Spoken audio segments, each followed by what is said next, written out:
Hello நண்பர்களே, இன்று அத்தியாயம் 5 கேட்போமா? என்னை துளைப்பது நீ எனில் அரண்யத்தில் துளைதலும் எனக்கு சுகமே.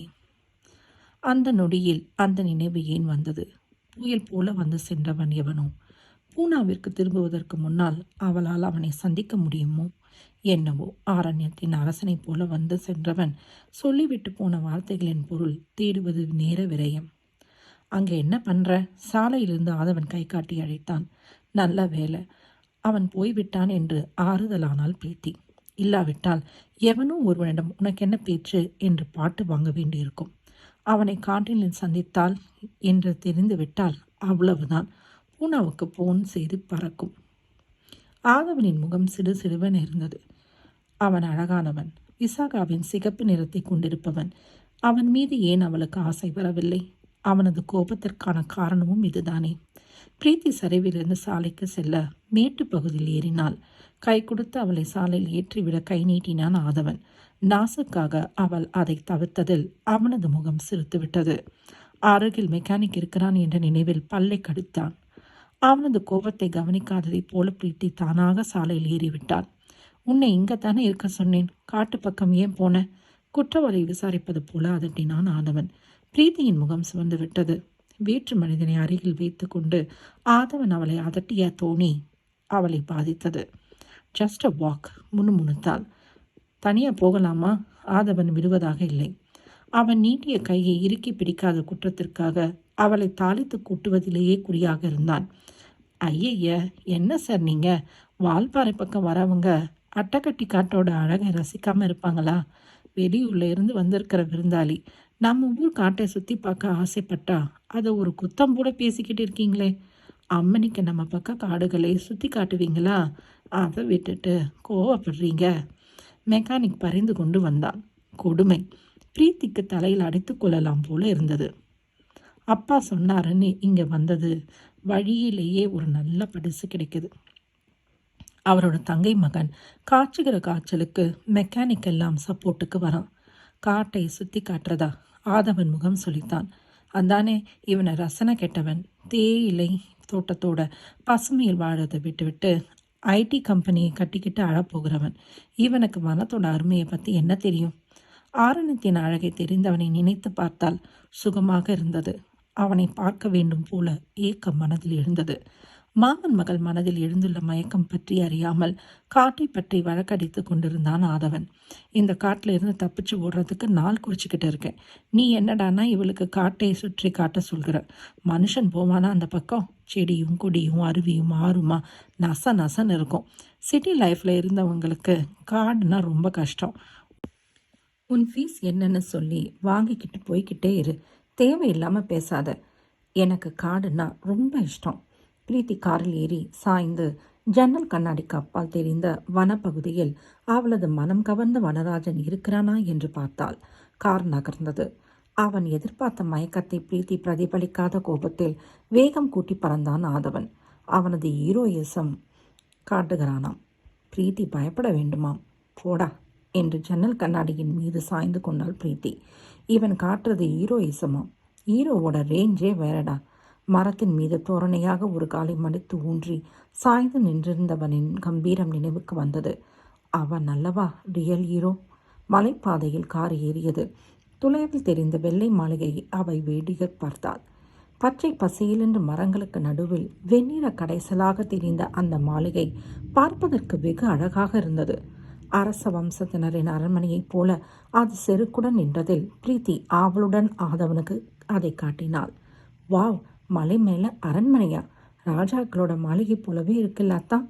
அவளது கேள்விக்கு பதில் சொல்லாமல் காரை உடைத்து திருப்பினான் ஆதவன். சிவந்து அவனது முகம் கருத்து விட்டது. இப்போ நான் என்ன சொல்லிட்டேன்னு ஒருநாகிட்டான். பிரீத்திக்கு ஏன் தான் அங்கு வந்தோமோ என்று ஆகிவிட்டது. காட்டை காட்டினாலும் பிடிக்கலைங்கிறான். பேலஸை காட்டினாலும் பேஸ் தடிக்கிறான். மியூசியத்தில் இருக்க வேண்டிய பிறவி. இவனுடன் நான் பழகி பார்க்கணுமா? அப்பா சொல்கிறார். பழகுகிற மாதிரியா இவன் இருக்கா? ஆதவன் சின்ன வயதிலிருந்தே அப்படித்தான். சிடு சிடுவென இருப்பான். தகப்பன் வீட்டில் வளராமல் தாய்மாமன் வீட்டில் வளர வேண்டிய நிலைமை அவனுக்கு கோபத்தை கொடுத்திருந்தது என்பதை வளர்ந்த பின்னால் புரிந்து கொண்டாள் பிரீத்தி. சிறு வயதில் ஆதவனை சிடுமூஞ்சி அத்தான் என்று தான் கூப்பிடுவாள். இது என்ன பேலஸ் அத்தா? டூரிஸ்ட் ஸ்பாட்டா? கொஞ்சம் வாயை மூடிக்கிட்டு வரியா? எதுக்கு அத்தா சண்டைக்கு வரீங்க? உங்களுக்கு காட்டைத்தானே பிடிக்காது, அரண்மனையுமா பிடிக்காது? ஆதவன் திரும்பி பார்த்து முறைத்ததில் பிரீத்திக்கு பயம் வந்து விட்டது. கண்கள் இரண்டும் ரத்தம் போல ஜிவு ஜிவித்திருந்தது. இவன் ஏன் இப்படி இருக்கிறான்? அவனது கோபத்துக்கு பயந்து வாயை மூடிக்கொண்டு இருக்கக்கூடாது என்று தீர்மானித்தாள் பிரீத்தி. அது என்ன, அவள் எதை கேட்டாலும் உரைப்பது? அவன் இருக்கும் இடத்திற்கு அவள் வந்திருக்கிறாள் என்ற ஆணவமா? இப்போது தானே இங்கு இருக்கிறான். அவனுடைய 15 வயது வரை எங்கு இருந்தானாம்? அவளுடன் பூனாவில் ஒரே வீட்டில் வளர்ந்தவன் தானே அவன். புதிதாக என்ன அதிகாரம் வேண்டியிருக்கிறது? எனக்கு அந்த அரண்மனையை பார்க்கணும் அத்தான். பார்த்து என்ன செய்ய போகிற? விலைக்கு வாங்க போகிறியா? ஏனாம், நான் கேட்டால் அந்த பேலஸை விலைக்கு வாங்கி கொடுக்க மாட்டீங்களா? விளையாட்டாகத்தான் கேட்டாள் பிரீத்தி. அத்தை மகன் என்ற உரிமை உணர்வில் சீண்டி பார்க்கத்தான் கேட்டாள். அதுபோல அவனிடம் அவள் பேசியதுண்டு. புதிதாக வந்த பணக்கார வாழ்வில் அவன் பந்தா காட்டும் போது, மைசூர் அரண்மனையை எனக்கு வாங்கி தந்தா நீங்க படாபிக் மேனன் நான் ஒப்புக்கிறேன் என்று கிண்டலடிப்பாள். அதுபோல இதையும் நினைத்து கேட்டுவிட்டாள். உன்னை வாயை மூடுன்னு சொன்னேன். உரத்த குரல் கத்தியபடி காரை நிறுத்தி விட்டான் ஆதவன். அவளை திரும்பி பார்த்தவனின் முகத்தில் கட்டுக்கடங்காத ஆத்திரம் தெரிந்தது. அந்த அரண்மனையைப் போல ஒரு அரண்மனையை கட்டிக்கொள்ள என்னால் முடியும். நான் கேட்டால் பணம் கிடைக்கும். ஆனால் நீ கை காட்ட அந்த அரண்மனையை மட்டும் என்னால் வாங்க முடியாது. அது பரம்பரை அரண்மனையாம். இதுக்கு உரிமை கொண்டாடுறவன் இந்த அரண்மனையை ஆண்ட அரச வம்சத்தில் பிறந்திருக்கணுமா? எங்க அப்பாவும் ராஜவம்சம் இல்லை, எங்க மாமாவும் ராஜவம்சம் இல்லை. நான் எப்படி அந்த அரண்மனைக்கு சொந்தக்காரனாக முடியும்? இதுக்கு ஏன் இவ்வளவு சீரியஸ் ஆகிட்டீங்க? மைசூர் அரண்மனையை பார்க்கத்தான் முடியும், விலைக்கு வாங்க முடியுமா? அதை போலத்தானே இதுவும். விளையாட்டாக கேட்டேன் அத்தா. விளையாட்டுக்கு கூட இனி இப்படி பேசாதே. ஆதவன் கோபம் குறையாமல் காரை கிளப்பினான். அடுத்த பிளைட்டை பிடித்து பூனாவிற்கு திரும்ப விட வேண்டும் என்ற முடிவிற்கு பிரீத்தி வந்தாள். இப்படி எந்த நேரமும் எதற்காக கோபப்படுவான் என்று பிடிபடாத குணத்துடன் இருப்பவனிடம் எண்ணத்தை பழகி பார்ப்பது? அது என்ன தேவைக்கு? பிரீத்திக்கு மூச்சு முட்டுவதைப் போல இருந்தது. ஒரே காரில் அவன் முன் சீட், இவள் பின் சீட் என்று 1 மணி நேரம் பயணிக்க முடியவில்லை. வாழ்க்கை பாதையில் எப்படி சேர்ந்து பயணிக்க முடியும்? வந்தது தான் வந்தோம். அத்தையை பார்த்து அவள் மடியில் படுத்து செல்லம் குஞ்சி விட்டு, ஆர்த்தியை பார்த்து துரத்தி பிடித்து விளையாடி விட்டு கிளம்பி விடலாம். அவள் அவர்களை பார்க்கத்தானே வந்திருக்கிறாள். ஆதனுடன் பேசி பழகவா வந்திருக்கிறாள். வேகமாக சென்ற கார் பிரீத்தி சுட்டி காட்டிய அரண்மனையை அணுகியது. வெள்ளை மாளிகை போல அது ஆளை மயக்கியதில் உள்ளே போய்தான் பார்க்க கொடுப்பினை இல்லை. வெளியில் இருந்தாவது ஆசை தீர பார்த்து கொள்ளலாம் என்று கண்கள் வீரிய பார்த்தாள் பிரீத்தி. அவள் பார்த்து கொண்டிருந்த போதே அரண்மனையின் கோட்டை கதவுகளைப் போல உயர்ந்திருந்த கேட் 2ம் திறந்தன. பெரிய இரும்பு கேட் தங்க வர்ணம் பூசப்பட்டு தகத்தகவென. கேட்டின் அருகே சிறிய ரூம். உள்ளே நாற்களி, மின்விசிறி என்று உட்கார்ந்திருந்த செக்யூரிட்டிகள் தான் ஓடி வந்து கதவை திறந்து விட்டார்கள். அரண்மனையை நோக்கி போன சலவை கற்கள் பதிக்கப்பட்ட சாலையில் கார் ஓடியதில் பிரீத்தி சிலையாக சமைந்து போனாள். அத்தானுக்குத்தான் இந்த அரண்மனைக்கு வர பிடிக்கலையே, எனக்காக வந்தாரா? அவள் நெகிழ்ந்து போனாள். அவளுக்காக ஆதவன் விட்டு கொடுக்கிறானா? அது எதற்கு? அவன் மனதை நோகடித்து அந்த மாளிகையை அவள் சுற்றி பார்க்கத்தான் வேண்டுமா? வேண்டாம் அத்தான், உறுதியுடன் மறுத்தாள். என்ன வேண்டாம்? விசித்திரமாக அவளை பார்த்தான் ஆதவன். உங்களை ஏதோ ஓர் விதத்தில் இந்த பேலஸ் டிஸ்டர்ப் பண்ணுதுன்னு நினைக்கிறான் தான். எனக்காக இந்த பேலஸை சுற்றி காட்டத்தானே கூப்பிட்டுக்கிட்டு வந்திருக்கீங்க. வேண்டாம், உங்கள் மனதை கஷ்டப்படுத்திக்கிட்டு இந்த பேலஸை சுற்றி காட்ட வேண்டாம். வாங்க போகலாம். எங்கே? அத்தை இருக்கிற வீட்டுக்கு. கொஞ்சம் உளராமல் முன்னாடி பார்க்கிறாயா? உன் அத்தை இங்கத்தான் இருக்காங்க. வெறுப்புடன் கை காட்டினான் ஆதவன். அங்கே வெள்ளை மாளிகையின் பளிங்கு படிகளில் இறங்கி ஓடி வருவது யார்? விசாகாவும் ஆரத்தியுமா? நம்ப முடியாமல் இமைகளை கூட்டி விழித்தாள் பிரீத்தி. வெள்ளை மாளிகையின் முன்னால் இருந்து போர்ட்டிகோவே மாளிகை போலத்தான் இருந்தது. 100 கார்கள் வரிசை கட்டி நிற்கலாம். அவ்வளவு பெரிய போர்ட்டிகோ. கரும்பச்சை வண்ண சலவை கற்களும் கடைசலுடன் கூடிய பெரிய பெரிய தூண்களுமாக பிரமிக்க வைத்தது. அத்தை, பிரீத்தி தந்தி அடித்தாள்.